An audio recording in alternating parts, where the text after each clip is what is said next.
Frequently, the coffee date begins a relationship. In the digital age, getting to that first cup of coffee may be harder than ever. Dating sites like OkCupid, Plenty of Fish, and eHarmony all claim to help people meet singles in their area. But Amelia Ross has been stood up for dates twice. It was awful. I kind of hated Plenty of Fish for a bit after that. Meeting someone from the internet can be more than just drinks. It's also common to meet people for sex. Most dating websites ask you to create a profile to introduce yourself with. It includes basic information like your age and location, and as much or as little as you would like to say about yourself.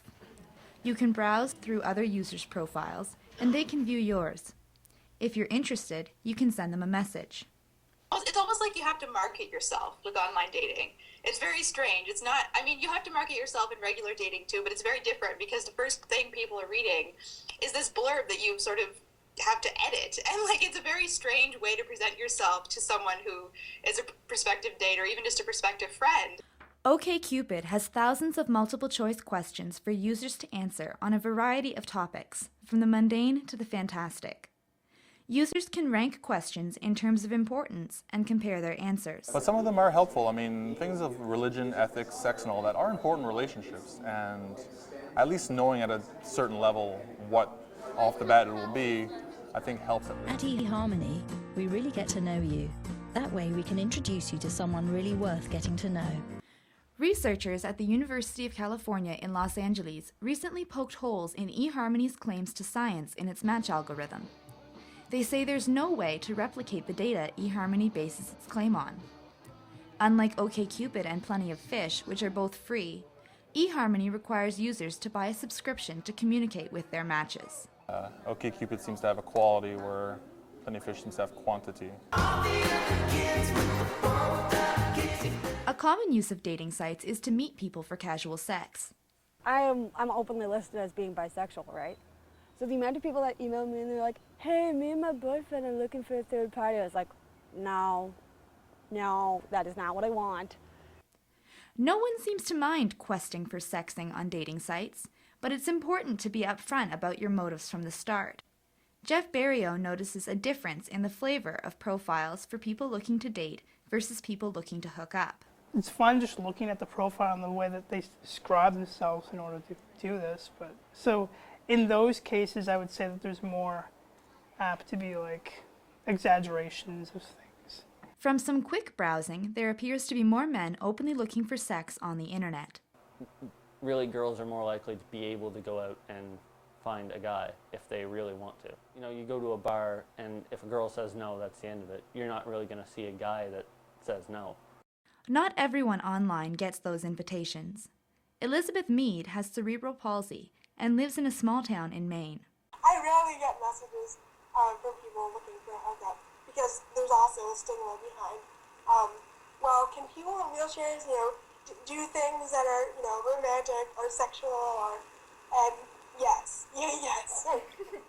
Meade joined OkCupid in 2009 because there weren't many people for her to date in her town. She never expected to fall in love with someone over the internet. I always imagined that it would be in person and wherever I was.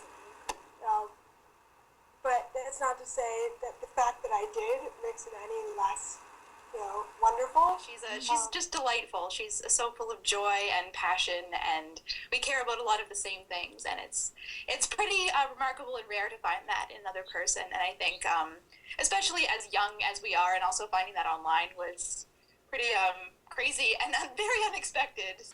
McCarney went to visit Meade for 2 weeks in March after 2 months of emailing back and forth and frequent Skype chats. I think my mother has expressed concern and a few friends have expressed concern, but most of my friends know me very well and most of my family knows me very well, and they know that this sort of relationship is exactly what I've always needed. Meade had not come out to her extended family yet when McCarney visited, so the couple had to omit certain details about their relationship when talking to Meade's family. I ended up telling them a couple weeks after she had left, and my grandmother said, I gathered. It was hilarious. My dad and my brother already knew, of course, because they pretty much know everything that goes on in my lives.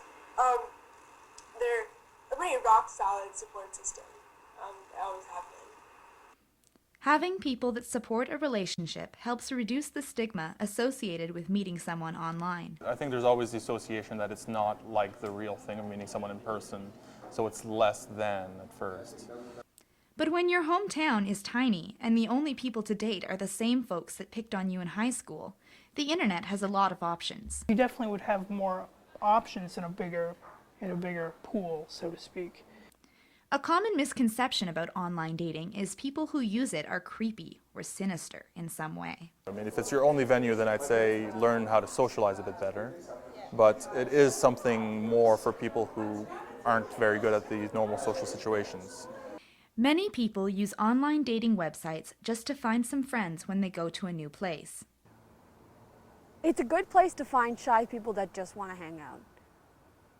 You know, like lots of people have trouble meeting friends. And if you, like, that's the thing. I think POF is great if you just want to meet people to hang out with.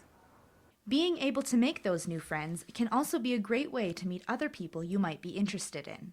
Like the interconnected just sometimes kind of screws you over because everyone knows everyone. Like you don't think they do, and then they end up knowing each other. Most of the people on dating websites are normal and interesting, if occasionally awkward people. No one I spoke to had experienced anything remotely similar to the horror stories that sometimes scare people away from online dating.